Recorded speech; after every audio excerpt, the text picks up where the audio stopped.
Hello and welcome to Kimboshi Radio here on the Kimboshi Sumo channel, where regretfully I'm coming at you alone without Nick because your boy got 3 days of food poisoning over the holiday break, and 2 of those days happened to be the 2 days Nick was available to record. So whatever, I'm doing the best I can. We're gonna get this done, but the Basho is long since past, and I mean, it was an exciting one, right? Like, the dust has already settled, and we all know what the main story was. The big story is Aonishiki, a surprise title winner. And what does that mean, right? Well, originally this Basho started off, and it really looked like Onosato was going to just crush this thing. Hoshoryu had some early slip-ups yet again. Actually, I thought that the first gold star he gave up was like one of the matches of the tournament for me. That was so exciting. But in the end, it ends up coming down to Aonishiki and Hoshoryu in a playoff because Onosato pulled out. More on all that in a second, but I want to talk about Aonishiki. He's going to be an Ozeki. We've talked about him for a long time. We've been talking about him for a couple years here on this channel, and he's a freak, right? He's a freak, and now we truly know he's a freak on par with what Onosato was doing in the way that they're breaking and redefining rules here. It's really interesting that he's never gotten less than 11 wins in Makuuchi, and yet again here, now he's got 12 wins and this playoff Yusho victory. So the guy's gonna be an Ozeki now, right? Like, his 33 wins, he had an 11 at Komusubi, and a 12 and a championship at Sekiwake, and previous M1 with 11 wins. So yeah, he's going to be an Ozeki for all of 2026. Stayed and holding that down with Koto Sakura. But the interesting thing about that is, for how long? How long is he going to be an Ozeki? Because, like, I mean, he said it himself, right? The best part about him winning this tournament to me was when he actually said, well, there's a higher rank. He's been doing this, and I love this. A kid that clearly didn't grow up in Japan. And in a lot of ways, we make fun of Japanese Rikishi a lot because they have a very coached response. We get the same kind of responses. I just want to do my style of sumo. And we've seen some of that stuff come from Aonishiki eventually as well. But I think it's interesting the same way that I think it was Sean and I on a previous episode complained about the NBA, the NFL, a major American sports, are absolutely horrible for player interviews because they don't say anything. It's one of the reasons why Marshawn Lynch became an immediate star in the NFL is because he said things, but then he also got fined by his league. You see why athletes don't say these things. That's not necessarily what's happening in the JSA, but we've seen different kinds of punishments that come down for guys who speak out and things like that. So it's actually really rejuvenating for me to see an athlete who is clearly a star in their sport come out and say, well, Ozeki's great, but I actually want to be a Yokozuna. That rocks. And could he? So let's pull this up here and take a little gander at what's going on, or like who passed Yokozunas, how fast they've gotten it. And really the first one to look at is gonna be Onosato, right? And Onosato, freak of freaks, king of kings. He made it to Ozeki. Actually, he'd had to do a Komusubi Sekiwake Sekiwake. So in a way, Aonishiki has now raced ahead of Onosato on that front. But he fought at Ozeki for 4 tournaments and did indeed need 2 back-to-back. Like, generally, it's not an official rule, but the rule of thumb is you need to win 2 back-to-back tournaments at Ozeki in order to be considered for Yokozuna. He did that in March of 2025 and May of 2025. This year, his 12 winner and his 14 winner. And so then he was West Yokozuna Ozeki because of injuries and things like that. For the July tournament. But I do want to let's pull up Terunofuji and see how did that one look? Because if I remember right, his journey up was faster because of his past accomplishments. Yeah, look, so he had his back-to-back were a Sekiwake and Ozeki, but then he had a Yusho equivalent, 14-1, where he and Hakuho were going toe-to-toe for Zensho Yusho, and on day 15, we're both 14-0. The famous slap, and then Hakuho's big roar in his last ever tournament. So, I don't know, man. Like, these guys are good. So it's really hard to say that Aonishiki is going to win 2 in a row now. I think it's more likely that he's going to hang out at Ozeki for a while, as did our boy Onosato. But what's so interesting to me about Aonishiki is just this idea that like there is no floor, right? He's been kind of hemmed in. It's all 11s and a 12. And the positives of that are obvious, right? Like he's never dropping down. Onosato has laid these eggs for us. 9 wins in July of 2024, 9 wins in November of 2024, 10 wins, again, if you can call 10 wins a disappointment, but there you go, in January of this year. So where he wasn't actually out there doing something. And Aonishiki never really has. He's just continued going and growing and winning. It'll be interesting to see what happens now with him up at the top and how that changes the math and how quickly these guys do or don't distance themselves from the field.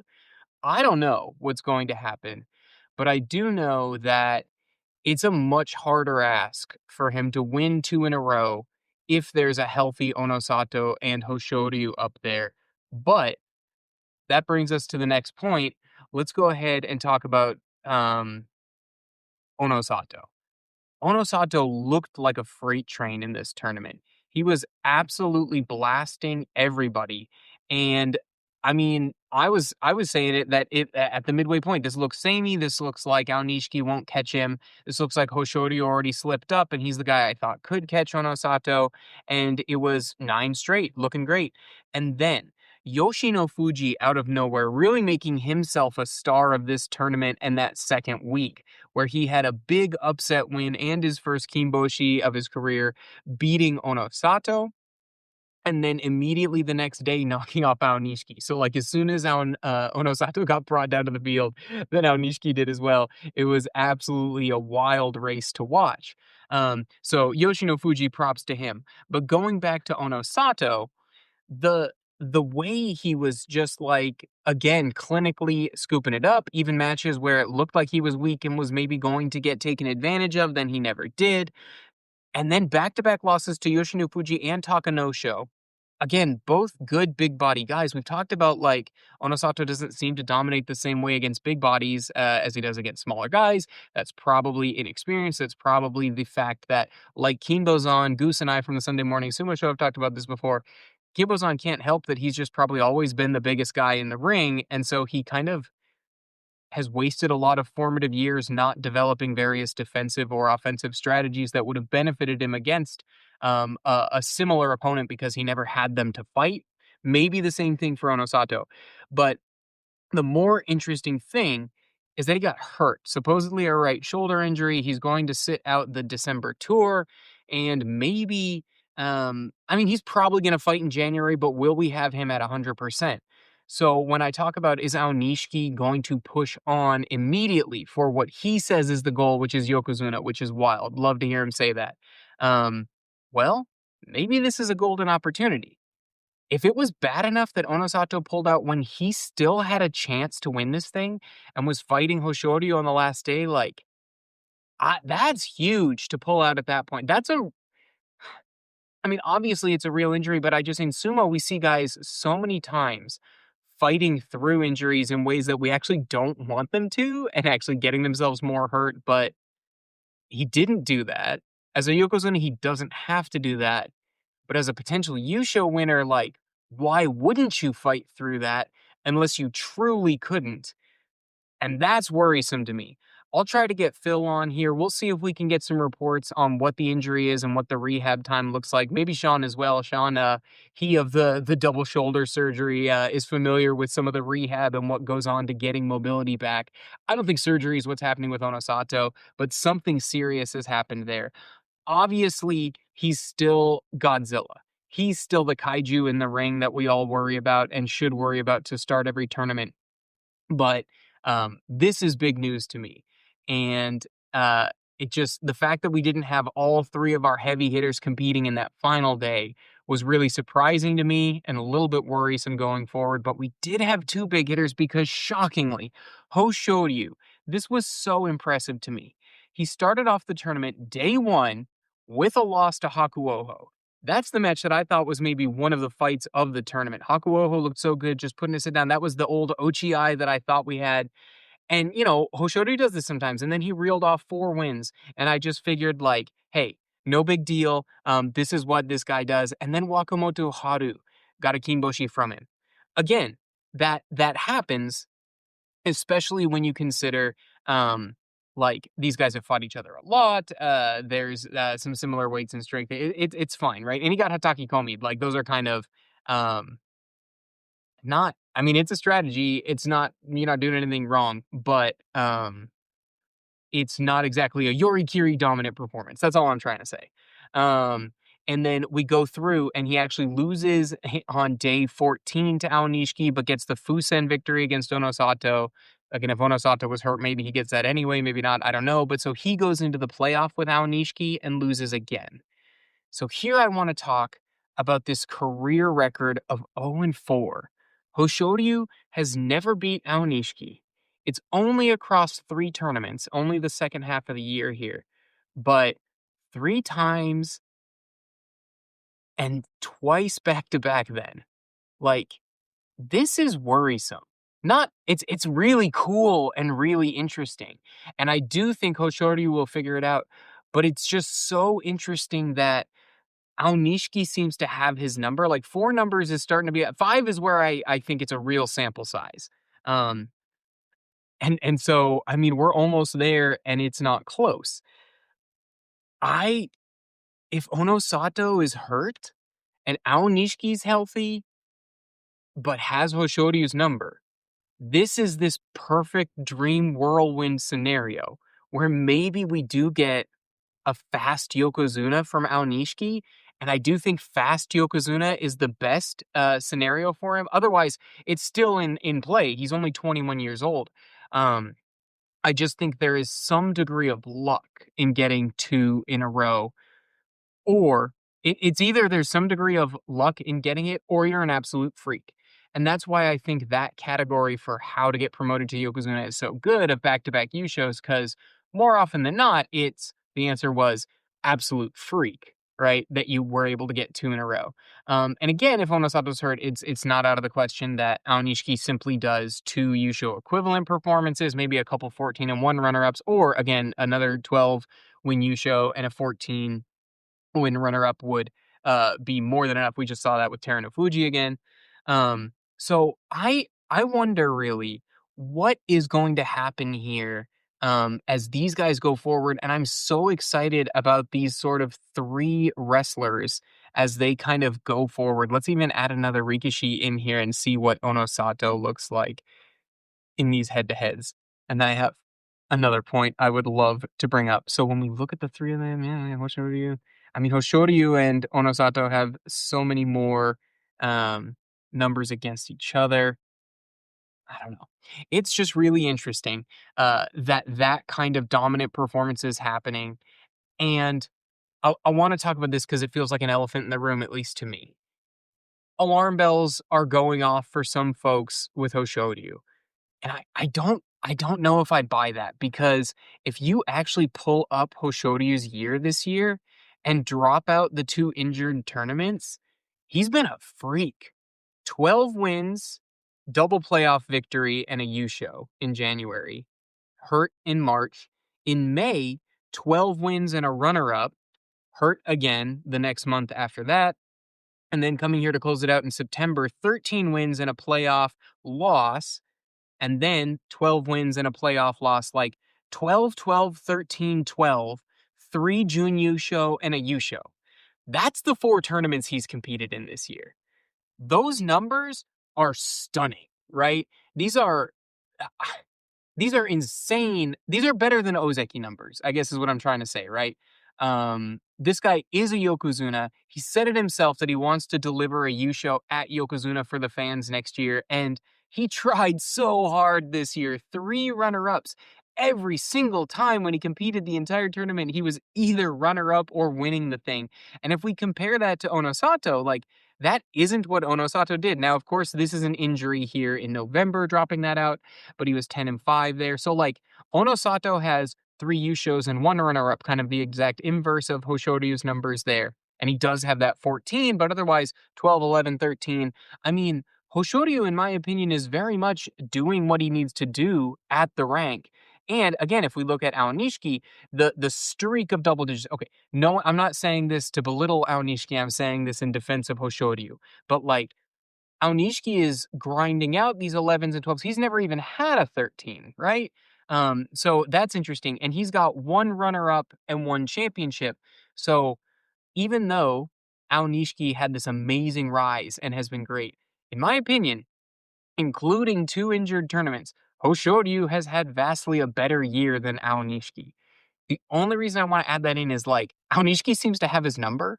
And so it'll be shockingly interesting to see what happens between those two guys and a hopefully healthy Onosato here going forward. Um, but currently, I do think Aonishiki is third in the pecking order. I do still pick Onosato at the top. I do still pick Hoshoryu after that. And I do still pick Aonishiki third. It's just interesting that what I would call the 2 seed, Hoshoryu, the 3 seed appears to have his number. It's apparently a bad matchup. And that head down, low to the ground, keep your feet planted strategy of Aonishiki, that solid base, Hoshoryu doesn't appear to be able to destabilize him. And the raw strength, Aonishiki seems to be able to, at this point, go Yorikiri face to face with him. So I don't know what's going to happen there, but I do find it incredibly exciting to think of what 2026 is going to look like. All right, so those are the big 3 stories to me. Other than the big 3 guys, some things I wanted to talk about. Kirishima. This was so, I mean, whatever. I need to talk about this because I love Kirishima, but this is like the most frustrating man to me. So he's got a Kanto Showa Fighting Spirit prize. He got 11 wins. His losses were to Takanosho, Onosato, Hoshoryu and Aonishiki. So like 3 of his losses are to the big 3. And then 1 to Takanosho, which he just shouldn't have had. But like Takanosho owns him over their career. So what are you going to do? I guess that's another big body. Like Takanosho is a shockingly good Rikishi who is just never going to break through Sekiwake at this point. I just don't think it's ever going to happen. But that was always the talk when he was younger that he was going to be in Ozeki. So Kirishima with these 11 wins, I mean, he's so far away from another Ozeki run because of how bad his last 2 tournaments were. But he has made so many attempts at the Ozeki retake. He will be Sekiwake again, opening it up in January. And Maegashira 2 is good enough to be counted into those numbers. So, I mean, let's see what happens. Clearly, when he's healthy and when he's on, nobody is good enough to beat him except the best, and apparently Takanosho. So that was a really exciting one that I did want to talk about. And I kind of wanted to do a little old guard update because Nick and I had both had these what we thought were severely underranked veterans who, through injury and poor performance, were what we thought way too low ranked. Abi, his beloved Abi, and Daisho, the Ozeki that never was, and who just like so notoriously underrated. But maybe he's not. I don't know. Maybe people do love him and it just doesn't happen. But both of those guys underperformed for me. The performance Kirishima had was the performance that I thought that we would be getting from either Daisho or from Abi. And we didn't get that, right? Abi had an abysmal 5 and 10 from M7, and Daisho had a very good 10 and 5 from M10. But I thought Daisho was going to be so much better than the opponents around him that he'd be competing for a Yusho. I was thinking 12 or 13 wins. And okay, so a 2-win difference, not a big deal. But like it kind of is, right? Like the reason 33 wins is the number for Ozekis is that 11 is important. To be able to get to 11 wins says something to the JSA, that you are doing something above and beyond what normal Rikishi can do. So 10 is awesome. Double digits is huge, but there's something off there. I think it's interesting that he did lose to Abi, and then his other losses are good guys, but like younger than him. Churanoumi, kind of a big blasting boulder. Atami Fuji is an enormous mountain to move. Fuji no Kawa, we already talked about the impressive performance from him and how we're maybe starting to see his rise, and another massive body in Koto Shoho. So I don't know if that's that his calf still wasn't healthy and he was having trouble getting tread and was having to do it all with upper body and therefore struggled with these large guys. Maybe it's that I do expect him to do well again next Basho, and he is going to be ranked up in the Joey Gene, probably maybe low Joey Gene, like maybe he's M5, but he's still going to be up there. So his race back to Sanyaku starts in January of next year. But Daisho, this is a guy who at 32, it's not over or anything. I'm just, you know, worried, right? That maybe he's another one of these guys that will reclaim Sekiwake and be great, but maybe the idea of 33 in a U show across 3 tournaments is maybe too much. I don't know. Abi, on the other hand, like, I'm floored, man. This was bad. Again. After a 3-win tournament, he has a 5-win tournament. My man is going to be down at the bottom, Micah Shearis. And I can tell you, Nick and I are probably going to be picking him for a wild card again next boss show. But when you're losing to just like these multiple 5-loss losing streaks, he would win a couple and then get blasted, win a few and then get blasted. And when he's beating Daisho, Koto Shoho, and then Shishi, like big guys tough to push around, and then just Roga, Tobizaru, okay, Fujino Kawa, the little man, Ryuden, Gonoyama, like Abi's better than them, and he's definitely not 0-5 caliber against them. So those are just some guys that I'm interested to see what happens.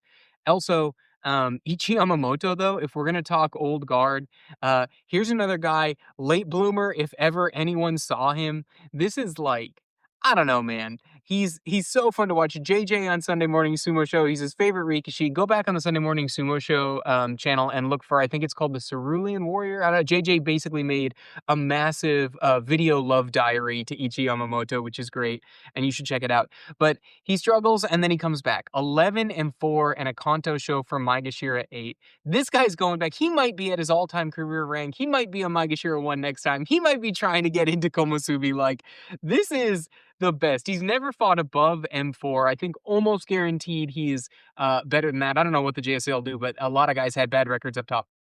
And he had a really bad first week. So he actually is, what is this? 1, 2, 3, 4. Yeah, 3-4 after the first 7 days before just winning everything. And those are wins again against like some huge guys. Onokatsu, the star-studded college Yokozuna, Ryuden, Tomokaze, Koto Shoho, Nishiki Fuji, who was having a good bounce back return here to Makuuchi, Roga, Yoshino Fuji, and Wakamoto Haru. It's those last 2 days that really sold me on it. Like, Yoshino Fuji, who was making himself the star of the show, and Ichi Yamamoto says, sit down, I'm 32 years old, but Hokkaido's got the pride, and sits you down. And then Wakamoto Haru, who's looking like he's going to make a tough return himself. Maybe he'll become a Subi. I think I don't know. We'll see because from M2, I don't know what they're gonna do with him. But those 2 wins were huge and clutch at the end, and it's just great to see Ichi Yamamoto do well, especially when we're probably losing a couple other guys. That I'll make this quick, but Sadano Umi and Meisei, looks like we're losing both of those guys, which stinks. Sadano Umi rocks, like, notoriously underrated, so much better than what he looks like, but is kind of like, in pro wrestling terms, what we'd call a jobber, right? He's just out there doing it, but never really the shining star. But even insofar as like the one thing that's star worthy that he has done is how good and how consistent he's been so late into his life at 38 years old, but still outshone by Tamawashi for the entire career. So I just want to give him some rub here, especially because it was a tough tournament. He's a Kyushu boy. He's from Kumamoto. So for him to struggle and go down in the Kyushu Basho, you know that isn't what he wanted. But we might be seeing the end of Sadanumi, which again is tragic because it'll mean that Tamawashi outlasts even him. Even though he's another one of these like freakish Iron Men, it might not happen. And then Meisei, I don't know, man. These lower back problems. Meisei is so good and has had some amazing basho in his career Sekiwake.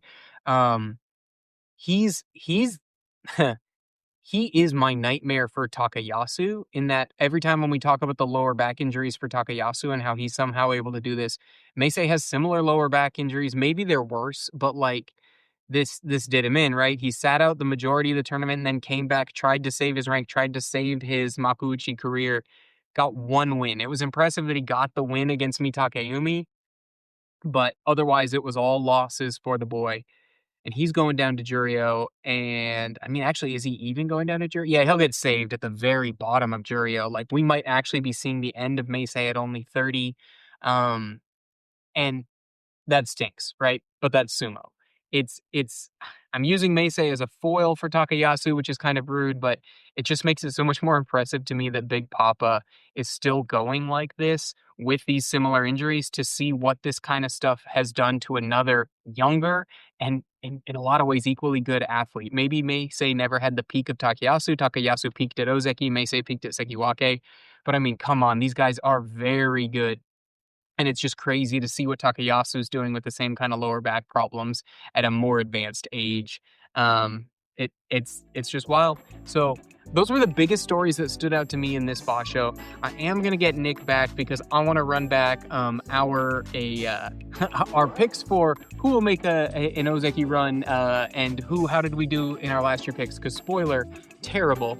My big vote was Takeru Fuji, and he's currently fighting in Juryo. But I wanna run that back, and I want to recap some of those picks, and I've got some other stuff coming up for you. And Sean and I want to sort of recap sort of a power rankings of the year, just because this was such a great year for sumo. So much history is being made right now. This is an amazing time to watch sumo. Let me know what you guys think. What did I miss? What did I not talk about that you wanted me to talk about? What were some surprises for you? And how do you feel about the big three? Because that's the thing that I'm most trying to chew on, this rock, paper, scissors thing of, like, Aonishiki owns Hoshoryu, but Hoshoryu's better than the field, but Onosato's the kaiju, but Onosato's hurt. Just curious what we're going to have going into the next year. But other than that, none of those rapid fire. Thanks for listening, everybody. Check us out on Apple Podcasts and Spotify if you want for the audio-only podcast. I'm going to try for December and see if I can do it into the future to go weekly with that. But right now we're bi-weekly. Got some things coming up. Got Goose from Sunday Morning Sumo Show on an episode that's going to be on the podcast. Got a couple more for December for you. And of course, like I said, we'll have Nick actually back on as well. But again, thanks for listening, everybody. Talk to you again soon.